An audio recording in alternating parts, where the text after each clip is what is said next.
শুধুমাত্র এই দোয়াটি একবার পড়েন, আল্লাহ তাআলা আপনার 90 বছরের গুনাহ মাফ করে দেবেন ইনশাআল্লাহ।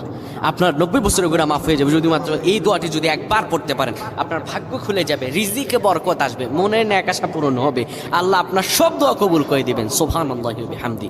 এত ফজিলত, এই দোয়াটা আপনারা শেয়ার করে দিবেন। এই যুবকেরা, আমল না করেও সওয়াব পাবা তোমার একটি শেয়ারে, একটা বাটনে প্রেস করে তুমি সওয়াব পেয়ে যাবা। কারণ তুমি আমল না করো, অন্য কেউ যদি তোমার শেয়ারের বদৌলতে আমল করে সওয়াব তুমি পেয়ে যাবা। নবীজির হাদিস।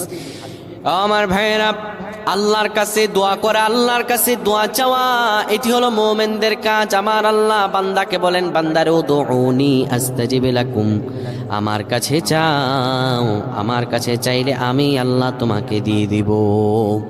কেউ যদি একবার এই দোয়াটি পড়তে পারে, দোয়াটি হলো রব্বি ইন্নী যালামতু নাফসি ফাগফিরলি।